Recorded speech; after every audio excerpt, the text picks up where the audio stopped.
Boa noite, gente. Bem, hoje nós vamos ter um culto diferente, bem diferente. Acho que vocês não sabem o que significa 6 por 7. Quem sabe, levanta a mão. Poucos.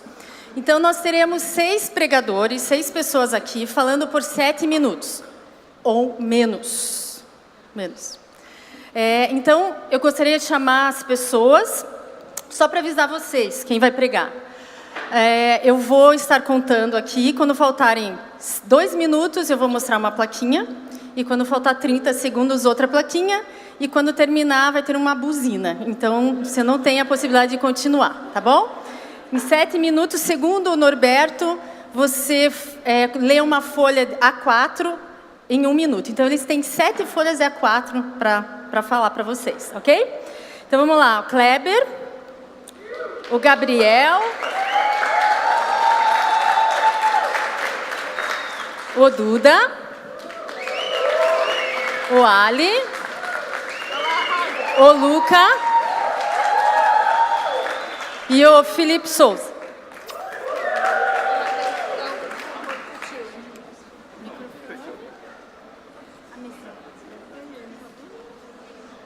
Não começa ainda que não chegou à mesa. Se prepara aí, Cris. Meu nome é Kleber, tudo bem, pessoal? Eu queria falar um negócio bem legal para vocês, uma coisa bem rápida. Terminei.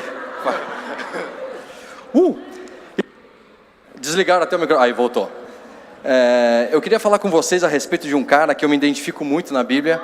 O nome... Não, eu já vou falando, o problema é teu se você não está conseguindo.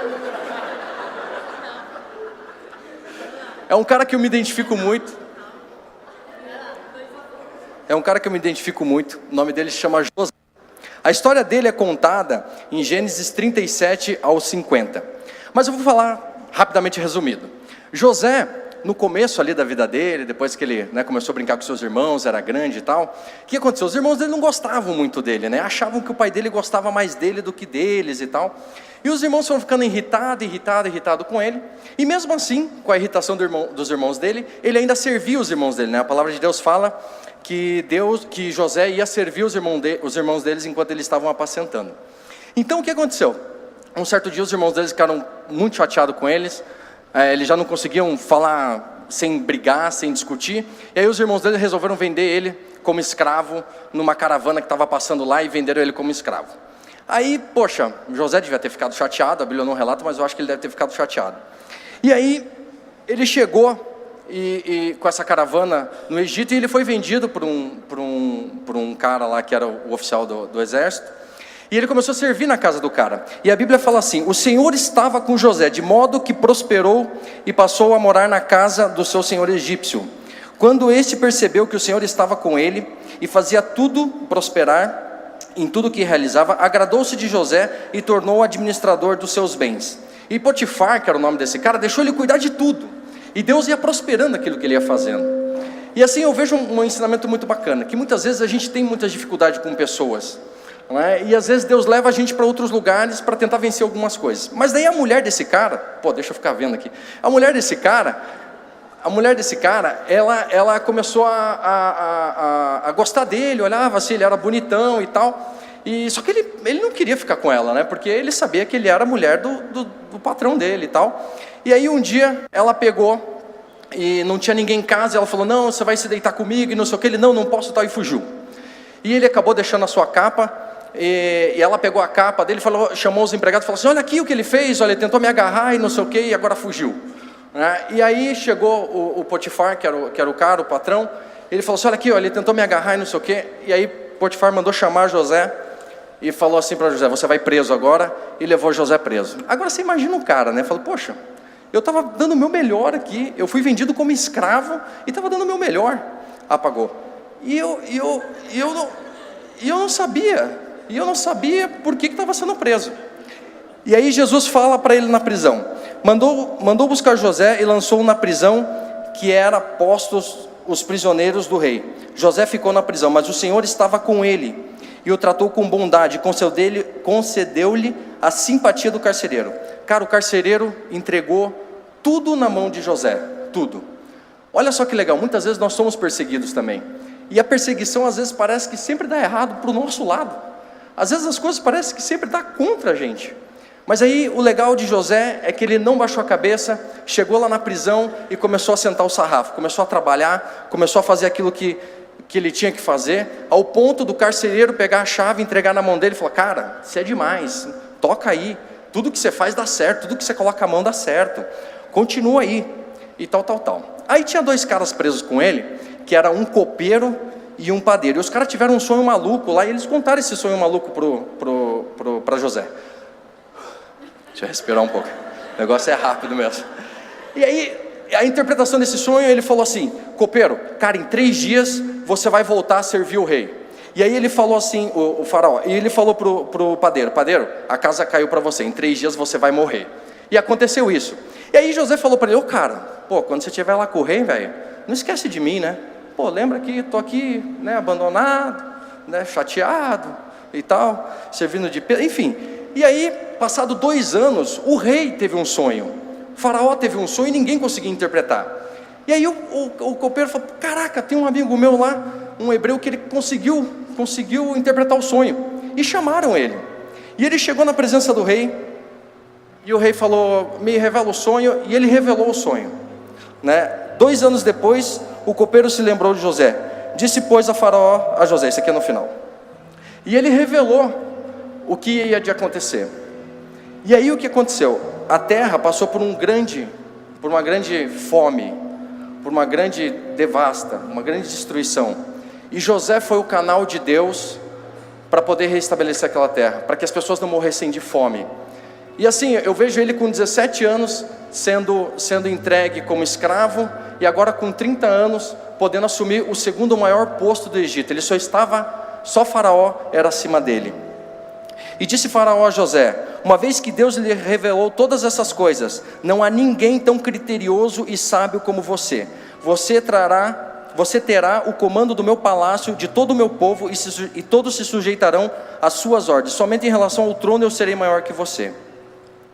Meu amado, o mundo pode estar em crise, o mundo pode estar desabando, as coisas podem não estar acontecendo, mas saiba de uma coisa: Deus tem uma resposta para a sua oração, sempre, sempre. E mais do que isso, José nunca deixou de lutar, José nunca deixou de batalhar. Sempre você lê a história de José e está dizendo ali: Deus era com ele, e Deus fazia prosperar aquilo que ele colocava à mão. E o que eu tenho para dizer para você é o seguinte: sejamos nós a resposta de oração para essa nação. Nós como igreja precisamos ser a resposta de oração dessa nossa nação. Não importa se a nação está passando em dificuldades, mas nós podemos ser a resposta dessa oração. Amém.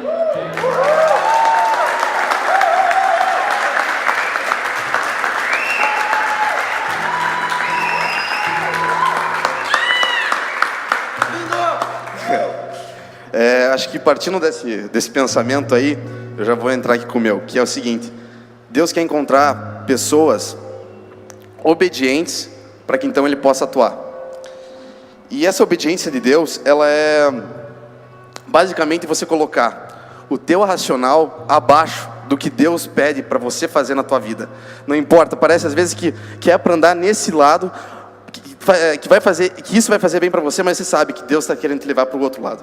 E você vai para aquele lado porque você sabe que você precisa obedecer a Deus e que no final os planos dele são os melhores para transformar a tua vida.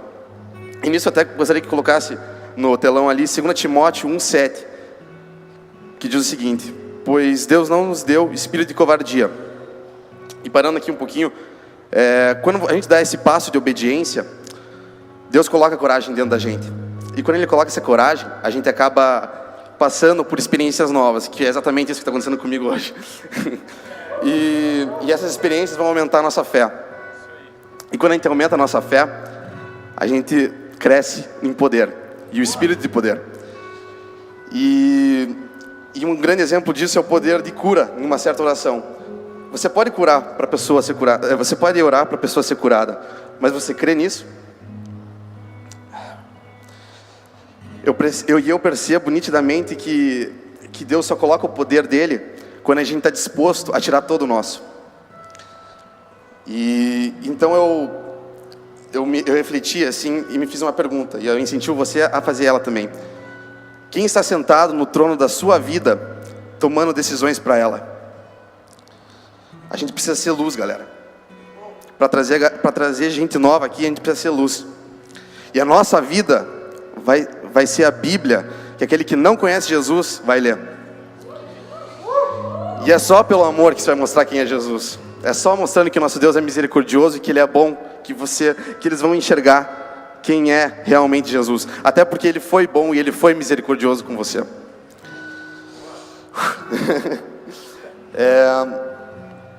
Vamos lá. Jesus não está prestando atenção no teu pecado e ele não está aqui para te julgar. Ele está interessado no teu potencial. Ele quer ver as coisas crescerem. Ele quer ver as coisas melhorarem, tá? E um grande exemplo assim do espírito de amor é simplesmente oferecer uma oração para o próximo, né? Na nossa mente, antes da gente partir para oferecer essa oração, a gente fica, será que a gente deve ou não orar? Você passou por isso, né, Aninha? Será que a gente deve ou não? Será que a pessoa vai se sentir bem? Mas na verdade, quando a gente dá esse passo de fé, quando a gente obedece o que Deus quer pra gente, no fim das contas a pessoa se sente tão feliz e se sente amada, né? E você colocou uma semente ali para Deus começar a atuar naquela vida. E então, a luta para demonstrar o amor está sempre na nossa mente. E daí fica claro, como fica claro que eu não estou suficientemente transbordado com esse amor. E eu descubro que diariamente eu estou em desarmonia com Deus. E aí entra o espírito de equilíbrio. Aí, primeiro a gente precisa entender que o Espírito de Deus, ele habita dentro de nós. E Ele quer que a gente esteja em harmonia com corpo, alma e espírito. E quando eu estou com alguma crise emocional, seja ela ansiedade, seja ela depressão, seja até euforia, que em muitos casos as pessoas observam como uma coisa boa, a gente não consegue enxergar Deus nessas horas. Quando está tudo desmoronando ou parece que está tudo maravilhoso, a gente não enxerga Deus. Mas a gente tem que ter plena consciência de que Deus está ali. E que Deus, Ele te escuta. A única diferença é que você está escutando todas as vozes ao redor e não a dele. A gente perde o foco, né? E a gente precisa ter essa confiança que Ele não nos abandonou. Então, para finalizar, se a gente continuar buscando as sensações de fora, um dia a gente vai se enxergar prisioneiro delas. E então eu incentivo vocês a levar essa oração diária, que é a seguinte: Deus, o que está me impedindo de ouvir a sua voz hoje? O que anda em desarmonia no meu ser que faz parecer que você está tão longe? Bom, todas essas coisas que eu falei, e só uma coisinha que eu esqueci. No Espírito de Equilíbrio, Deus promete pra gente a paz interior, tá? É uma promessa dele. Então, se a gente buscar, a gente vai receber. Tanto a paz interior, o amor e o poder de Deus são presentes para nós. Mas para isso, para receber esse presente, a gente precisa dar o primeiro passo, que é a obediência. Valeu.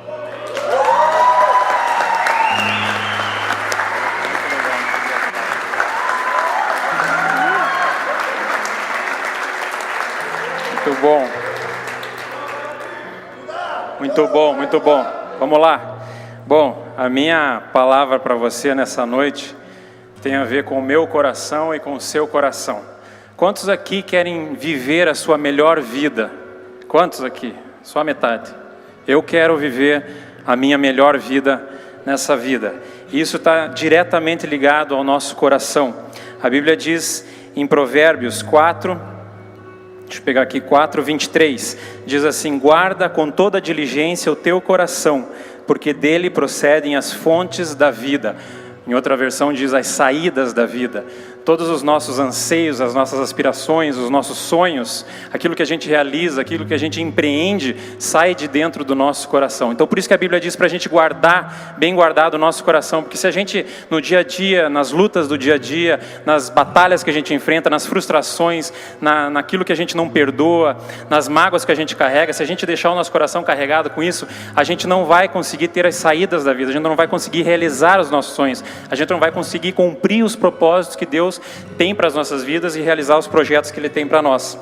Então a Bíblia diz assim, em 2 Coríntios 3:3, então quando como eu e você podemos guardar no nosso coração? Ouça bem isso. Sendo manifestos como carta de Cristo, ministrada por nós e escrita não com tinta, mas com o Espírito do Deus vivo, não em tábuas de pedra, mas em tábuas de carne do coração. Quando eu li tábuas de pedra, eu lembrei das aulas do Norberto. Se você tiver a oportunidade, venha, por favor, porque é muito legal, é muito importante.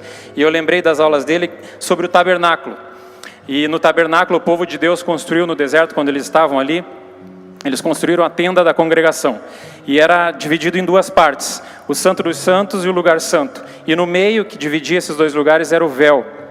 Atrás do véu, eles colocaram a Arca da Aliança. E dentro da Arca da Aliança tinham as tábuas da lei, que é a palavra de Deus. E ele diz aqui que ele está escrevendo a lei dele no nosso coração, em tábuas de carne. Dentro da arca também tinha o cajado, ou a vara de Arão, que significa o poder de Deus. Então, querido, o que me veio é que a Arca da Aliança é o nosso coração. E o Santo dos Santos é o nosso quarto, porque hoje a gente não precisa agora esperar uma vez por ano, que o sacerdote esperava naquela época, para entrar na presença de Deus. A Bíblia diz que a gente entra no nosso quarto, fecha a nossa porta e busca a Deus, e Ele que vem em secreto vai nos atender. Então, o Santo dos Santos é o nosso quarto, e a Arca da Aliança é o nosso coração. Quer ver uma coisa? O que é o véu? Hebreus 10, 20 diz assim, começando do 16: Este é o pacto que farei com eles depois daqueles dias, diz o Senhor. Porei as minhas leis em seus corações e escreverei em seu entendimento, pelo caminho que ele nos inaugurou, caminho novo e vivo através do véu, isto é, da sua carne. A Bíblia está dizendo que o véu é Jesus. Sabe o que eles tinham que fazer naquela época no deserto? Toda vez que a nuvem, que é a glória de Deus, saía do tabernáculo e se movia, eles tinham que desmanchar tudo, desmontar tudo e seguir a nuvem. E sabe como que eles carregavam a arca da aliança, que é o nosso coração? Eles embrulhavam ela no véu. Quem é o véu? É Jesus. Então a gente tem que embrulhar o nosso coração com Jesus. É assim que a gente guarda, é assim que a gente protege o nosso coração. Amém? Eu não sei se você está empolgado com isso, mas olha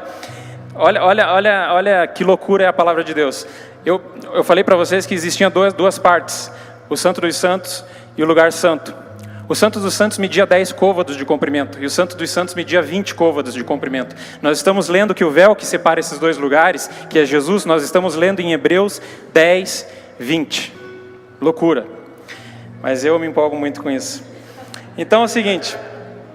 Jeremias 33, 3 diz assim: Clama a mim e responder-te-ei e anunciar-te-ei coisas grandes e ocultas que não sabes. Essa é a promessa de Deus para mim e para você.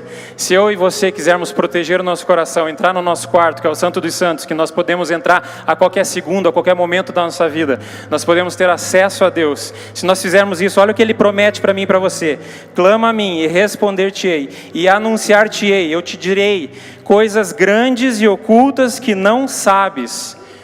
Gente, que melhor modo é esse da gente ter a nossa melhor vida do que a vir diretamente de Deus, aquilo que Ele tem para nós. Entra no teu quarto, entra no Santo dos Santos da tua vida, fecha a tua porta e busca Ele todo dia, todo momento. A Bíblia diz para a gente meditar dia e noite na palavra dEle.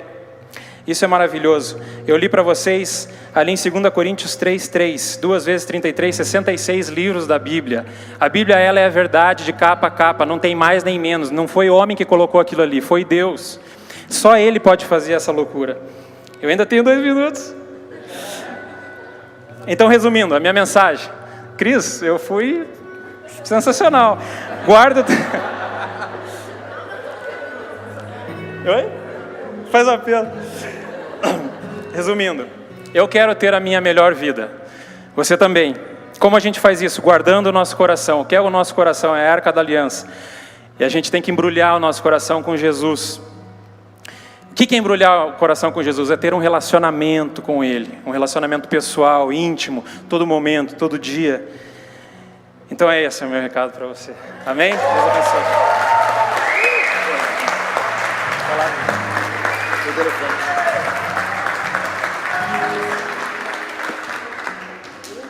Trouxe porque ela é importante, né? Muito importante. Salmos 23, por favor. Mesmo que eu andar pelo vale das trevas e morte, não temerei perigo algum, pois tu estás comigo, a tua vara e o teu cajado me protegem. Guardem esse versículo que nós vamos falar no finalzinho de novo. O Ronald veio conversar comigo para eu falar a respeito de uma coisa que me marcava e que fosse importante para mim. A foto. Essa mulher. Eles me perguntaram o que é importante para mim. Eu tenho que ter medo dela. Dá uma olhada nisso. E eu vou falar sobre o medo na Bíblia. Existem 365 citações de medo e temor na Bíblia. Para cada dia você ter certeza que você não precisa ter medo, porque Deus está com você. Na minha leitura bíblica, que eu agradeço ao meu amigo Dante que me fez iniciar, que eu li de ponta a ponta a Bíblia, eu percebi duas diferenças muito grandes no Antigo Testamento e no Novo Testamento. No Antigo Testamento, Deus fala com os profetas. Então naquela época, para os profetas era muito tranquilo você não ter medo, mas mesmo assim alguns deles tremiam. Josué, por favor, Antigo Testamento.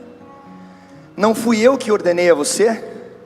Seja forte e corajoso, não se apavore nem desanime, pois o Senhor, o seu Deus, estará com você por onde você andar.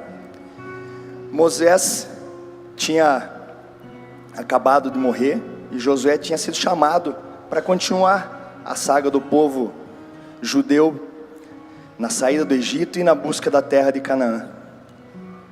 Então neste momento ele dizia: não tenha medo, eu estou te ordenando. Por que você tem que ter medo? Você não precisa ter medo. No Novo Testamento, Mateus, por favor. Até hoje, no louvor, que Jesus tinha poder sobre as águas, sobre o vento, música que você cantou. Quando viram andando sobre o mar, ficaram aterrorizados e disseram: é um fantasma, e gritaram de medo. Mas Jesus imediatamente lhes disse: coragem, sou eu, não tenho medo. Senhor, disse Pedro, se és tu, manda-me ir até o encontro por sobre as águas. Venha, respondeu ele.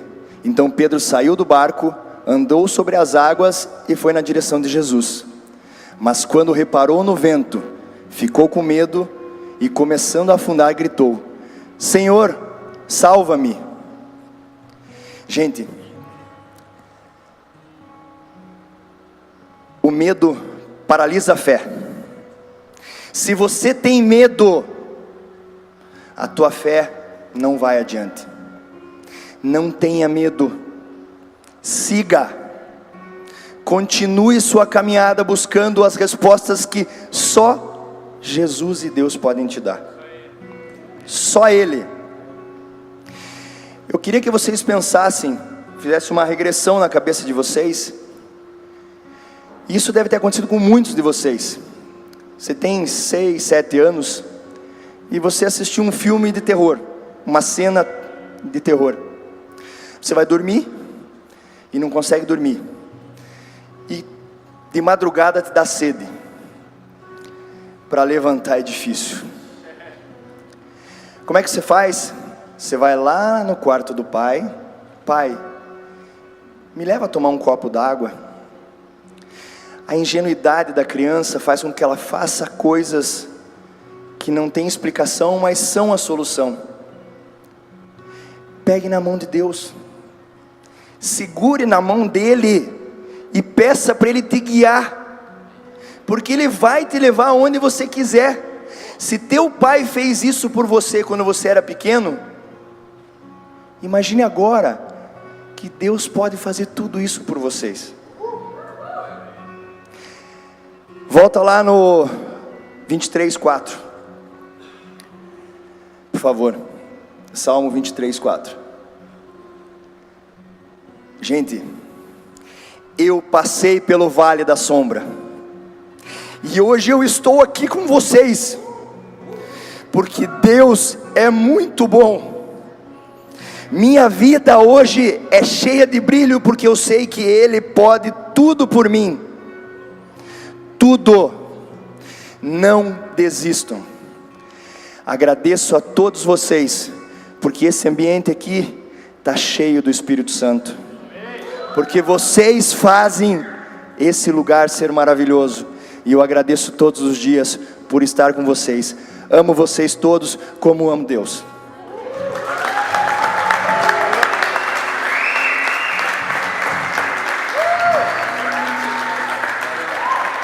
Vamos lá. Boa noite a todos. Não tem muito tempo para dar boa noite, vamos embora. É o seguinte, há um tempo atrás eu fui levar um amigo meu para jantar. E a gente jantou, teve uma janta super gostosa. E aí, nossa, pressão esse cronômetro para mim. E aí, foi uma janta muito gostosa e eu queria muito pagar para ele a janta, sabe? E quando eu ofereci para pagar a conta, ele pegou e recusou de jeito nenhum.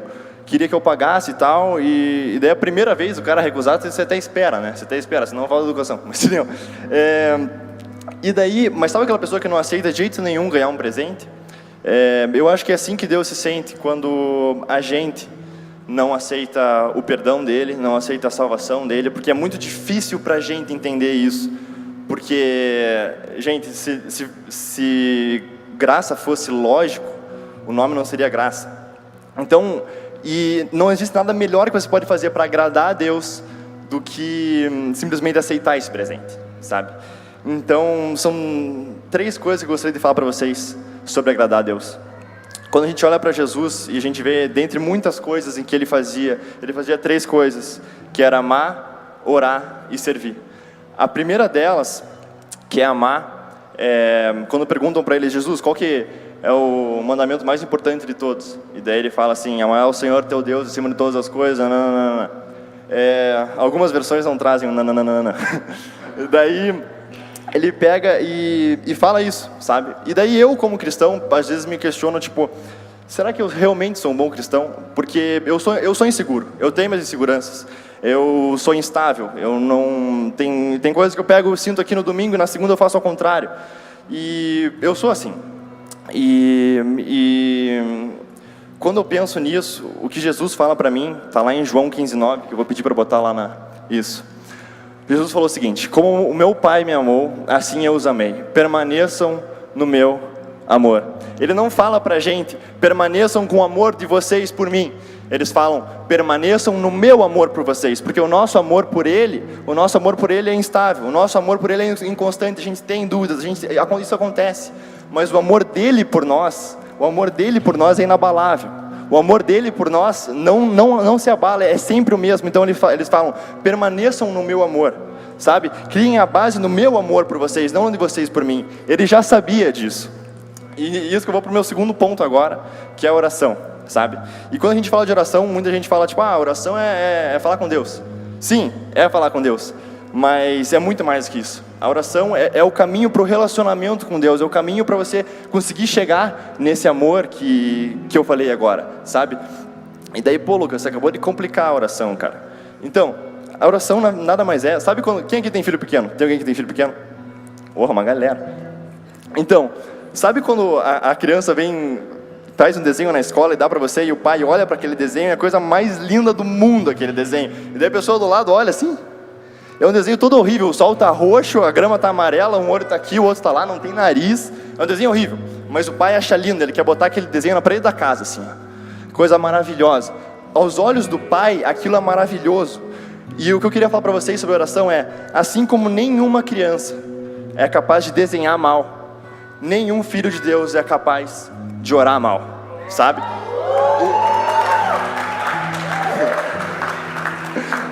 E isso me leva para o meu terceiro ponto, que é servir. E eu, quando eu pensava em servir, antes de me aproximar de Jesus, eu pensava muito como uma obrigação, sabe? Como uma coisa tipo, Jesus fez isso por mim, eu preciso fazer isso por Ele. Gente, se servir fosse uma troca de favores, a gente estava muito ferrado. Porque não tem como a gente pagar o que Jesus fez pela gente lá na cruz, sabe? Então, o que Ele quer que a gente tenha é 100% uma troca de amor com Ele. Ele nos amou tanto que a gente pode amar Ele, a gente pode fazer isso em troca, que é servir Ele, sabe? Cada um aqui tem características e habilidades que só vocês têm, buracos que só vocês podem tapar, pessoas que só vocês podem alcançar, só vocês, características e coisas que vocês têm que fazer que só vocês têm que fazer, sabe? Então, quando você vem para o reino de Deus, você vira aquela bagunça que é o teu dia a dia, você vira uma pessoa extremamente útil, porque você tem um propósito e Deus tem um propósito para a tua vida que eu te garanto que é muito melhor do que o que você tem para você mesmo, sabe? Então, só para fechar o meu tempinho, nossa, 2 minutos, todo mundo mandou muito bem, né? Caraca, gente, é que vocês não entenderam, era uma preocupação isso daqui, esses 7 minutos, era uma loucura. Enfim, para fechar, a frase que eu abri foi que agradar a Deus, né? Essa questão de agradar a Deus. O que eu vim aqui para falar para vocês é que vocês, cada um de vocês, já agrada a Deus. Cris, você já agrada a Deus. Ju, você já agrada a Deus. Jackson, você já agrada a Deus. Sully, você já agrada a Deus. Todo mundo aqui já agrada a Deus. E cada um pode fazer a sua parte, sabe? Se o Felipe, por exemplo, ele tem um talento incrível. Ele canta, ele serve desse jeito dele. Agora, se eu tentar me comparar com ele, tentar vir fazer o papel dele no corpo de Cristo, cara, não vai ter ninguém nessa igreja. Eu prometo para vocês, sabe? Cada um tem o seu propósito. O Alan faz o melhor café do mundo. Até os visitantes vão provar depois. Nem sei se ele está no café, senão o Davizão tá. Davizão, Deus te ama, cara. Então, sobre agradar a Deus, Deus já se agrada de você, sabe? E o que eu tenho para te falar hoje é que Ele já pagou a conta de vocês. Ele já pagou tudo que você passou na tua vida, tudo que você se arrepende, aquilo que você carrega, Ele já pagou isso para você. A tua conta está paga. Gente, Deus abençoe vocês.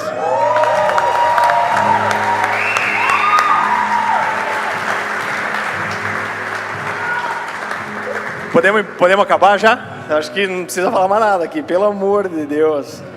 Já é muita coisa para absorver, né? Muita riqueza aí, Jesus. Ele já soltou o tempo, amém. Japa, põe para mim lá, por gentileza, Provérbios 3:6. Eu quero só meditar nesse texto hoje. Eu tive o Espírito Santo mostrou algo, cara, é maravilhoso. Acho que a maioria de vocês já conhece o texto, né? Reconhece o Senhor em todos os seus caminhos, Ele endireitará suas veredas. Quantos conhecem esse texto? Já ouviu esse texto alguma vez? Por muito tempo na minha vida eu li esse texto e falava assim, então, né? Eu reconheço, Senhor, que o Senhor está em todas as áreas. Reconheço, Senhor, que o Senhor está no meu trabalho, na minha família, na minha vida. Eu reconheço, Senhor. Então, pronto, agora Ele vai endireitar as minhas veredas, né? Eu reconheço, Deus, eu reconheço, Senhor. Reconheço, pronto. Mas eu fui um pouco mais fundo nesse texto. A palavra reconheça, quando você vai no texto original, essa palavra, ela significa estar consciente, estar alerta.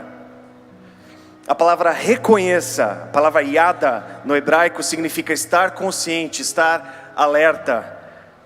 E seguindo adiante, reconheça o Senhor em todos os seus caminhos. A palavra caminhos ali no texto original fala de jornada, maneira como vive e maneira como conversa. E mais para frente, endireitará fala de tornar agradável, tornar próspero e tornar reto o seu caminhar. Reconheça o Senhor em todos os seus caminhos, Ele endireitará a sua vereda, as suas veredas. Eu quero despertar você para a consciência da presença. A coisa mais importante que existe na sua vida, no cristianismo, na igreja, na história, na terra, é a presença de Jesus. Não existe nada mais importante que essa presença, nada. E nesse texto, o que ele está falando? Desperte, ligue a sua antena de conexão, ligue a sua antena de reconhecimento, de estar consciente, alerta em relação à presença. Esteja consciente em relação à presença de Deus em toda a sua jornada, em toda a sua maneira como você vive, em todas as suas conversas. Aí então, Ele tornará os seus caminhos retos, agradáveis e prósperos. Eu quero despertar a você não apenas ter uma noção de um Deus onipresente. Deus está em todos os lugares, então é isso. Mas eu falo da presença manifesta, da pessoa. Quando você, e eu quero desafiar você que quando você faz isso, não importa onde você esteja, não importa o lugar que você esteja ou a situação que você esteja vivendo, quando você desperta a sua consciência para a presença, de repente você sente que o ambiente fica pesado. E você sente que o ambiente muda. Eu quero encorajar você no seu trabalho, no seu namoro, no seu casamento, nas suas finanças, nas suas amizades, na maneira como você vive, nas suas conversas. Fique consciente em relação à presença de Jesus. Você que namora sua namorada, quando você ficar sozinho com ela, esteja consciente da presença de Jesus ali. E se você despertar sua consciência, eu garanto para você que muitas coisas você não vai fazer, porque você vai ter temor de fazer, por causa da presença. Na hora que você estiver fechando um negócio, você vai falar: Espírito Santo, eu quero a sua presença aqui. Com certeza você não vai fechar negócios obscuros com ninguém por causa da presença. A forma como você se relaciona, as conversas, os teus assuntos. Será que se Jesus tivesse carne e osso na sua frente ali, você falaria certas coisas que às vezes você fala com os amigos? Será que você falaria algumas piadas sujas e alguns palavrões com os seus amigos? Se Jesus estivesse em carne e osso na sua frente? Mas eu quero dizer para você, a presença dele é real. Eu quero despertar você. Eu quero trazer a consciência do seu coração. O Espírito Santo é real e ele está presente. E quando nós vivemos esse estilo de vida, de consciência da presença, nós atraímos o céu para a terra. Nós carregamos o céu com a gente.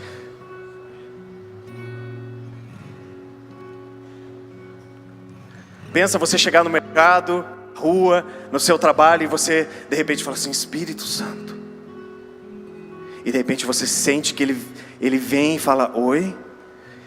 E então você entra numa realidade onde as impossibilidades não existem, onde tudo é possível por causa da presença. E eu quero agora, nesses 2 minutos finais,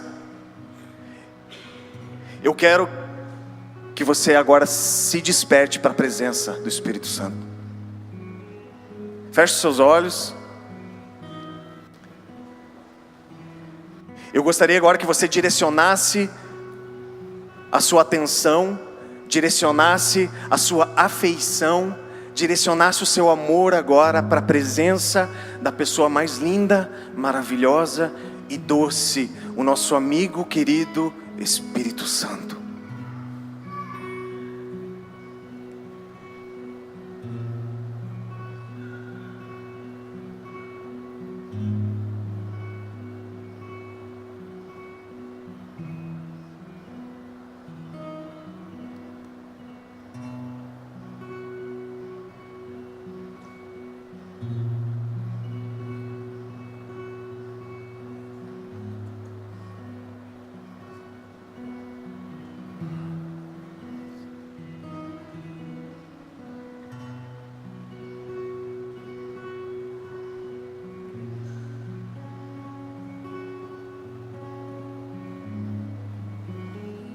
Reconhece o Senhor em todos os seus caminhos, Ele endireitará suas veredas.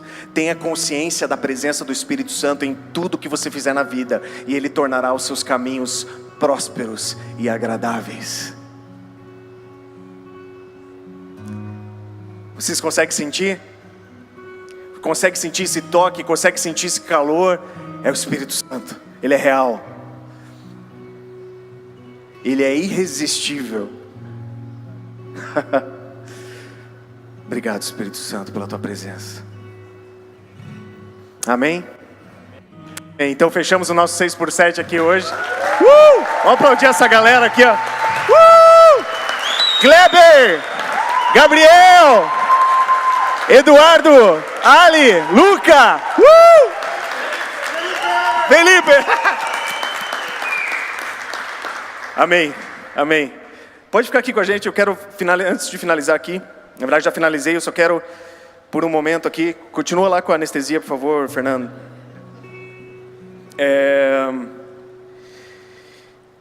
Alguém que sofre com artrite, artrose, dor no ombro esquerdo, intolerância à lactose e glúten e sofre com muita rinite, tem sofrido com muito medo de escuro, medo de morte. Por favor, fique em pé, se você se encaixa nisso agora, por gentileza. Alguém de vocês se encaixa nesse perfil? Artrite, artrose, dor no ombro esquerdo, intolerância à lactose ou intolerância ao glúten, sofre de rinites ou medo de acidente de carro, medo de cair do avião, medo do escuro, medo da morte. Fique em pé. Alguém se encaixou nisso? Mais alguém? Ju tem medo do avião? Amém. Gostaria agora que a pessoa que está do lado dessas pessoas ficasse em pé junto e colocasse a mão no ombro delas, por favor.